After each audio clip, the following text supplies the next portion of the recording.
What's up, everybody? Welcome to another edition of Established Run's NBA Injury Report Analysis Show. I'm Drew Dinkmeyer here with Mike Gallagher to walk you through tonight's 7-game slate in the association. Mike Gallagher once again getting the midday upgrade to available for the Injury Report Analysis Show as he battles through COVID. I keep asking to downgrade Mike. I'm like the training staff that has the sensors on Mike and tells him he's running hot and we need some rest. But he's the player who refuses the rest and wants to play through it. So, Mike, how are you doing today? Yeah, doing good. Woke up feeling like crap, and I told myself today that I'm just gonna work through this and take my mind off it. You know, it's kind of like the mental versus the physical toll. So I'm telling my mental stuff to work on this. Whether I can physically speak through a show or all that, we'll see. Cough through, but yeah, I'm telling myself I'm gonna be okay, and that's it. So excited to talk through it. The Warriors. I'm really fired up to talk about that. Along with some other injuries here too. So feeling pretty good. All right. Well, let's get to it and let's try to move as quickly as we can to get you the rest that you need. Let's move to Chicago and Miami. We'll start there. Still without Zach LaVine. Alex Caruso questionable once again. He's missed the last few games. It's been the Kobe White, DeMar DeRozan, and Nikola Vucevic show. What are your expectations for the Bulls tonight? Yeah, Caruso had some trouble cutting as well. So we saw him 2 games ago warm up pregame, and it sounds like he's kind of regressed. And then apparently this injury is taking longer to recover from. There's a quote from Donovan saying this shouldn't have lasted this long. So it's kind of like LaVine all over again. You know, we saw LaVine kind of play through it, and then they shut him down. I don't think we're that far yet, but it sounds like Caruso's got a decent chance to miss. Obviously, Kobe White is just sun running. My guy is just taking over. Hits everything. The role has been really good. Expect him to play huge minutes, kind of regardless here. But yeah, we'll see a little bit more Patrick Williams, more Torrey Craig. He's off the injury report after getting some probable tags as well. And then, DeMar's playing a bunch. So Aya would also start again if Caruso can't go. Yeah. All right. Miami side of things, they have Bam Adebayo, Tyler Hero, Haywood Highsmith still all listed out along with Josh Richardson, who was questionable yesterday. Listed out with back spasm today. I thought yesterday was an illness tag, but maybe I'm just confusing all the other illness tags. But listed out with back spasm. Caleb Martin listed available, left shoulder contusion. Duncan Robinson listed available, left groin strain. It is the second night of back-to-back here. We'll note Jimmy Butler not listed on the injury report in any way, shape, or form. What are your notes on the Miami Heat tonight? Yeah, it was a headache tag for Jay Rich yesterday, so that's an interesting one. But yeah, pretty much we kind of know the situation here. We'll see how small they go. That was an interesting wrinkle that they went so small with a lot of Jamal Cain. And obviously Jaime Hawkins is going to play a bunch. We saw Thomas Bryant cut into him. It was kind of odd to see Thomas Bryant get pushed down so much. There was commentary from Eric Spoelstra saying he really liked how he fit with Jimmy Butler. So we're going to kind of keep an eye out for that on who starts. I haven't looked at Miami's minutes yet because I spent so much time talking through the Warriors.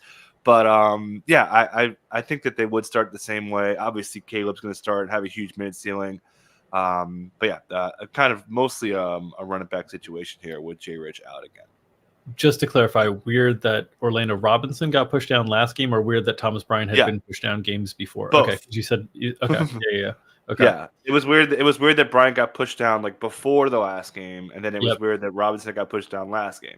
So yeah. It's kind of a tricky. It's gonna be tricky to project that, but excited to do it later. But yeah, I think we'll project them both for sure, especially with Vooch on the other side. It's probably a little tougher because they had, Nick Richards is imposing it to a degree, but just in a different sense where you kind of know where he is, where Vooch can actually pass over you and kind of create offense rather than just force offense onto you, if that makes sense.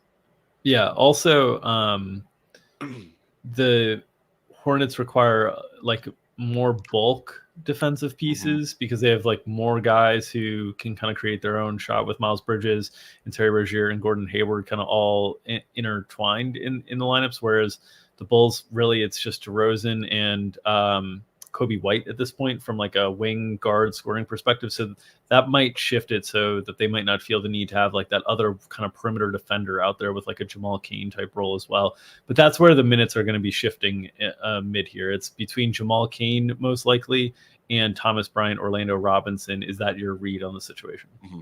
Yeah, pretty much. Yeah, I think they do have to play just bigger through the whole way through this one. And yeah, maybe the back-to-back situation could also make them play a little bit looser. We know a lot of coaches like to mix things up in back-to-backs, throw in fresh bodies, and all that. But I mean, the freshest bodies were Jamal Cain. He was pretty impactful, I thought.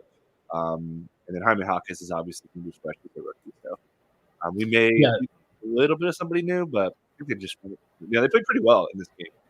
So yeah. they were also able to get full fourth quarters off for Jimmy Butler and Kyle Lowry in this one, which is kind of a big deal going on to the second night of a back-to-back. Certainly impacted those players' individual ceilings being on the front end of a back-to-back last night, as we saw them really kind of test like how far can we go without these guys. And Jaime Hawkins was everything that they needed last night. Yep. All right, let's move to Cleveland and Boston, rematch of earlier in the week.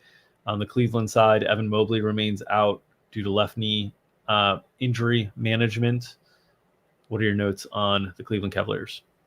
Yeah, Dean Wade still get the start. Really no reason to think that won't change. Certainly the guards did their fair share, and Jared Allen minutes finally got up there. Played pretty well here. But yeah, it should be the same situation here. Karis LeVert was on a minutes limit. Maybe comes up a little bit here, but not expecting much. This knee thing has been bothering him for a good chunk of the season. So, we've seen LeVert play off the bench and play like, low 30s off the bench, but I feel like that's a little bit off the table, especially given the matchup here. You certainly need a little bit of Wade, you need a little bit of Okoro and those guys. Okoro played a little bit later than I thought, should mention. And then also Tristan Thompson's kind of here to stay with Mobley out. On the Boston side of things, Jaylen Brown listed questionable with the left ankle sprain. Kristaps Porzingis listed probable with left calf tightness. What are your notes on the Celtics? Yeah, back-to-back, important note here. They play Orlando at home tomorrow, so no travel. That helps, but calf injuries and Kristaps Porzingis, any injury in Kristaps Porzingis, definitely want to be a little careful here. So JB seems okay. Like he played through it last time, should be good to go. Went through shoot around, so really everything's lining up for him to play. It's just that back-to-back gives a little bit of trepidation, but expecting them all to be out there. Kristaps off the minutes limit. We've seen him play, low 30s. Should be good, but again, just careful on the back-to-back. Would not treat that probable like a probable. I think there could be a chance that he gets downgraded just because of the back-to-back, and it could be tied to Jaylen Brown's availability. Minnesota and Dallas. On the Minnesota side, Anthony Edwards, Jaden McDaniels, Jordan McLaughlin, all listed questionable once again. Right hip pointer issue for Anthony Edwards continues to be the issue there. McDaniels with the right ankle sprain, McLaughlin with the right knee. We saw they were without Anthony Edwards last game against New Orleans, and it was a tough go of it. Jaden McDaniels ended up coming off the bench, but playing kind of full-ish minutes. What are your notes here on Minnesota? Excuse me. Anthony Edwards practice should be good to go. Dealing with this hip bruise thing, but really all indications are he'll be back out there. Should be starting. I spotted Jaden McDaniels with a starter's jersey and some other practice stuff, so I'd expect him to start. So that means they should be back to their old usual starting lineup of Mike Conley, Anthony Edwards, Jaden McDaniels, Karl-Anthony Towns, Rudy Gobert. Certainly Nickeil Alexander-Walker and Troy Brown have earned minutes. Obviously Naz Reid also firmly in the mix. And then Kyle Anderson, that'll be kind of their core guys. Then we probably see Shake kind of go away. And Jordan McLaughlin probably go away. They don't really need him. We'll probably sprinkle in some hedge minutes there, but that's kind of their core nine here. But yeah, as you mentioned, I think McDaniels, they were just being careful because the ankle sprain was pretty bad, but expect him to be back out there without any limits. Dallas side of the equation, they're without Josh Green, without Kyrie Irving. They have a questionable tag on Derrick Jones Jr. They're also without Maxi Kleber and Seth Curry. Probable tag on Tim Hardaway Jr. So help us sort through what the Mavericks will look like tonight. Yeah, Derrick Jones Jr. got ruled out pretty quick. We saw him 2 games ago go knee to thigh, I should say, with Jaren Jackson Jr. And yeah, it seemed like he had no chance to play. So we'll see how he heals. Think he could definitely miss, but we know for sure Dante Exum is going to start. Regardless, and if Derrick Jones Jr. can go, I would assume they would start Luka, Dante, Derrick Jones Jr., Grant, and then Derek Lively. They like Tim Hardaway Jr. off the bench. There was a comment from Jason Kidd saying they like him to kind of carry the load, I think was the exact quote. So I'd expect them to start that way. Hardy would be stepping up off the bench a little bit. Obviously, the probable tag for Tim Hardaway Jr., who hurt his back. He took a charge, and he was down for like a solid 20 seconds, but came out and looked great. So, and then also Rashawn Holmes took over for Dwight Powell. Sounds like that's going to continue. So we've got that new rotation piece. But yeah, I think Derrick Jones Jr. has a decent chance to play. If he doesn't, then I mean, they might just start Omax here. I think they really are just tied to. Yeah. I think they would. I think they would just start Omax and kind of roll that way, especially given the size. You kind of don't want to go too small out front. Yep. All right, let's move to Brooklyn and Denver. Brooklyn on the second night of back-to-back. They had not filed as of the start of the show, so we're still waiting on information there. I would assume we'll get that at the 2:30 Eastern time mark, perhaps 3:30 Eastern if not. Anything to look out for on Brooklyn's side of things tonight? Actually, Jacques Vaughn was asked about rest, and he said they're going to be, quote, ready to rock and roll. So they should be ready to go. Really nice win from them in Phoenix. I would have liked to have gone to this game, but for obvious reasons, I did not. But yeah, obviously the Mikal minutes, they were there, 39, but didn't quite have it. He was sitting in the corner a lot, by the way. That was weird. And we saw elevated minutes from Nick Claxton. That pushed down Day'Ron Sharpe. They went really small.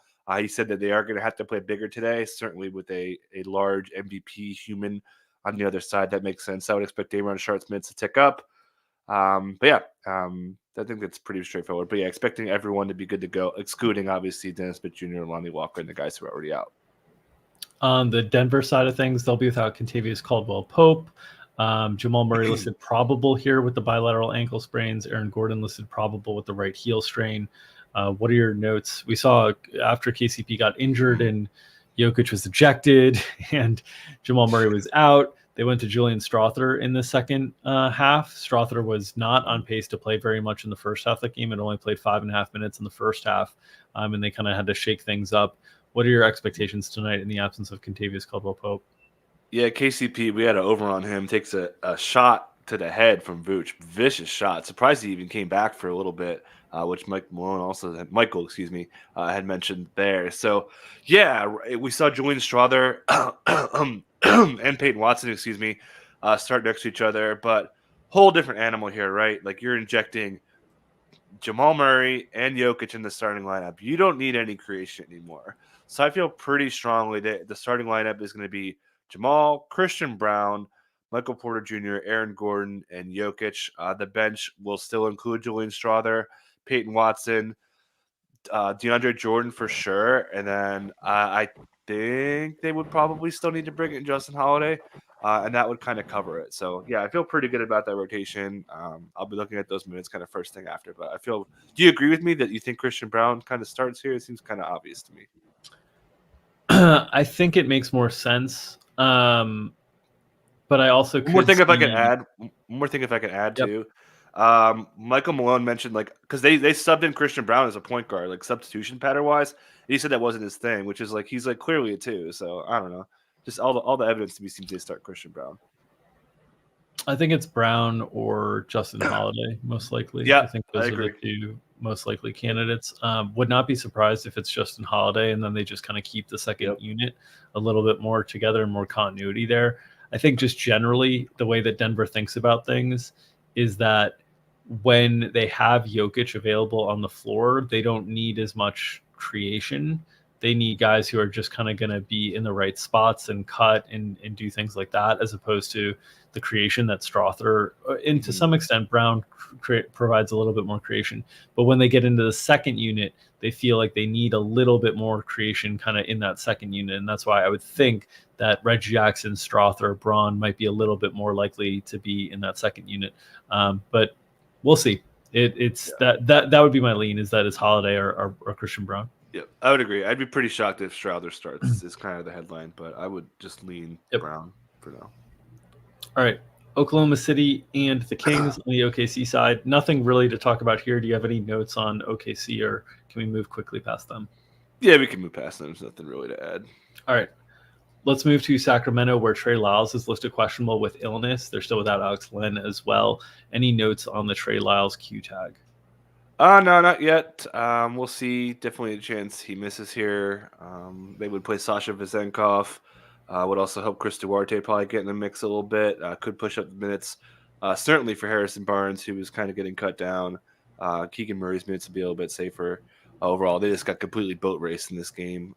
Clippers are, an interesting team to talk about, which we will later for sure. They've got a big injury on their hands. But yeah, not too much to add. Just more Sasha. McGee's minutes would probably be pretty safe. And then again, more minutes floor for Harrison Barnes and Keegan and Herter to a lesser extent. Yeah, I think that's the real takeaway. Trey Lyles is one of the guys that they trust. So if they were without him, just it kind of flows over to the next group of guys that they trust, which is Harrison Barnes, Herter, Vezenkov, McGee, and then I don't trust as much that we haven't seen in the rotations as much, which is like, McGee is in that group. Vezenkov is kind of in that group. But even down further is Duarte in that group. So I do think it would create a safer floor for guys like Barnes and Keegan and Herter to a lesser extent as well. Let's move to Utah and Portland. Got to be your favorite game of the night, I would imagine. Utah, second night of a back-to-back here. We'll see if there's any lingering injury notes. Lauri Markkanen was back last night, but on a minutes limitation. What are your expectations around the Jazz? Yeah, Lauri not expected to play here. Hamstring back-to-back, no surprise. So he's almost certainly out. Keontae George not even traveling with them here. So big lineup shake coming. Who knows who else could set? Maybe Kelly Olynyk, who was dealing with an injury. Maybe he's resting here. But we know Collins didn't even travel. They're on a little 2-game road streak. But for now, we're going to assume Collins is going to travel and play.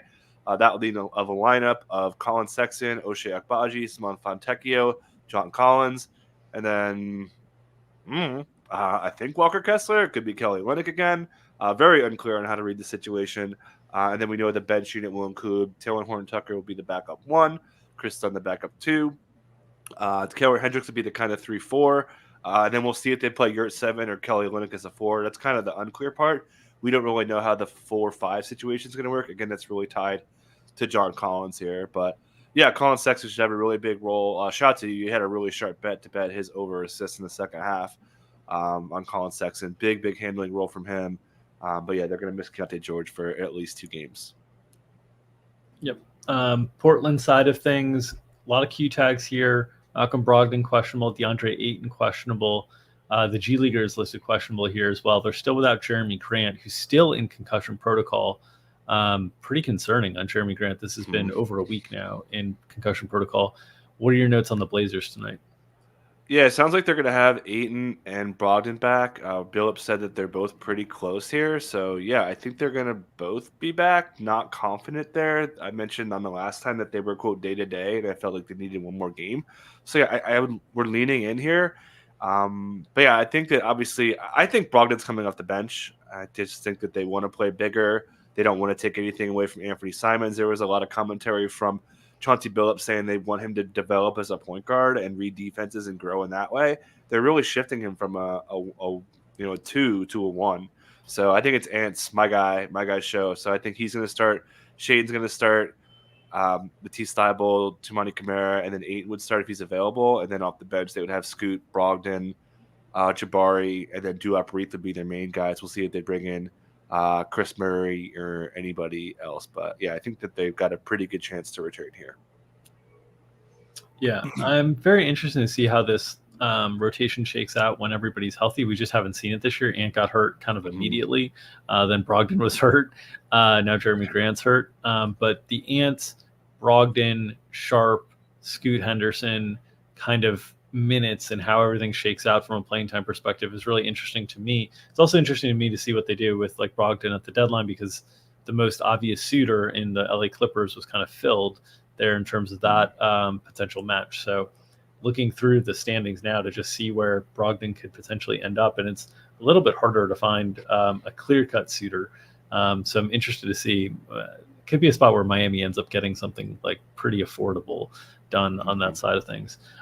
Let's move to the Golden State and Clipper side that you're most excited to talk through today. On the Golden State side, no Draymond Green, suspended indefinitely, no Gary Payton as well. We saw Golden State switch up their starters in the third quarter with Brandon Podziemski and Jonathan Kuminga sliding into the starting lineup in place of Andrew Wiggins and Kevon Looney. This was in a game that Draymond had already been ejected from, essentially. We saw the minutes rise up a bit in the second half for Podziemski, Moody, Kuminga, Šarić. We saw the minutes down for, obviously, Draymond, who had been ejected, Kevon Looney, and Andrew Wiggins. So what are your expectations for the Warriors tonight in the absence of Draymond Green and in after making another lineup change in the second half? Okay, I took a big drink of water. Let's see if we can get through this. Probably not. But so there's a whole lot going on here. You've got layer on top of layer. Steph, we don't need to talk about. Do they start Chris Paul? That's the next question. I don't know. I kind of think they do. We see that's the precedent where they go and they don't have Draymond. So I think he's got a good chance. I think his minutes will be really solid regardless. And then there's the Jonathan Kuminga layer of this. There was a comment from Shams Charania saying that they're ready to lead into Kuminga. As I mentioned on the DFS show when I flag planted Kuminga, too bad the stats weren't there, the minutes were. But that's his answer. Hey, Ant's cooking us. Where's Kuminga? Hey, SGA's cooking us. Where's Kuminga? Hey, we can't play well. Where's Kuminga? They keep going to Kuminga. Like, I just think they got to start him. So I don't know. We're not baking into that too much, but I think the headline to me, I think Looney's done. I don't know how you play him. I mean, Draymond got ejected right away in the second half, and he still played more second half minutes than Kevon Looney did. So I think Looney is on real thin ice. He doesn't have the energy anymore. Clay lost his closing minutes to Podziemski, really. So he's a little bit thinner. He was freaking out on the bench. You know, they need a 3, and they're not even going to Klay Thompson. That's kind of a bad sign. Steve Kerr mentioned he's running out of patience, and it feels like he's done. Like, there was the OKC game, he was like, okay, one more chance, and then he finally pulled the plug. And they're playing so poorly right now, and they're playing so poorly on the road. I don't know what's going to happen here, honestly. Like, I think CP3 starts, but maybe they start Looney one more time. Maybe they start Steph, Clay, Wiggins, Kuminga, Looney. Maybe they start Kuminga at the 5. Who knows? I think that Kuminga's got a shot to start. Moody could start. Podziemski could start. There's like we know they like CP3 with Dario. Maybe they start CP3, Steph, Clay, Wiggins, Dario. There's like 10, 15 iterations. Maybe they start Moody. Maybe they start Trace Jackson Davis. There's you go on down the line. If you don't throw anything that includes Clay's going to start. Despite how he got benched, I feel very confident Clay's going to start. Wiggins, ever since he closed his hand in the door of a car, like, you want to guard Kawhi Leonard now? It's bad. So I think Wiggins could get benched. Yeah, it's like kind of all bets are off situation here. We talked through it on the minutes. It's going to be real tricky. Yeah, it's a difficult situation for Steve Kerr to handle in terms of all the veterans' egos there, and also kind of the meritocracy of sport in terms of who's playing the best here. So, the combinations that have not worked this year have been Wiggins-Looney. Like, clearly that combination of players has not worked. I don't know that the challenge is they don't have shooting, which is weird to say about the Golden State Warriors. But other than Steph and Clay, there's no other shooting on the floor. Like, guys that won't even take shots. So Kuminga, from a 3-point shooting perspective, does not solve that either. This is part of the problem, is that they don't have anyone on the roster who really solves this. Dario is the best option, but defensively, that's a mess. So they don't have a lot of good options, which is why you're going to see a lot of fumbling around of just different roster combinations. And I think it's going to be highly volatile, the minutes. Like, as you saw last game, two starters that play 15 minutes or fewer in a game that one other starter gets ejected. There's just going to be a lot of volatility in projecting Golden State going forward, which will mean a lot of opportunity from a DFS perspective in terms of getting things right. But it's going to be really, really messy. Clippers side. I was just going to say, it's insane. There's non-Steph starter scored 12 points. That is just freaking nuts. Like, I think there could be like wholesale changes here. Like, I think they could change. It could like literally be Steph, Clay, Pods,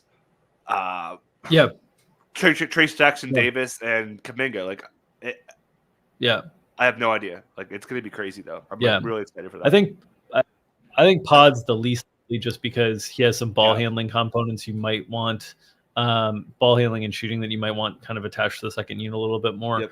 But I mean, gosh, they just need some semblance of shooting and defense together in the starting lineup. The guy who's probably best suited for that, honestly, is Moses Moody. But size-wise, it just doesn't make sense. Like, it doesn't like this. So it's just a real mess in Golden State. All right, Clippers. They do kind of like him behind Clay too. Just to add that, like, I think he's a little unlikely. But okay, cool. Clippers side of the equation. Paul George listed questionable with left hip soreness. Brandon Boston Jr. also questionable with illness. They're without Mason Plumlee and Musa Diabate. What are your notes on Paul George?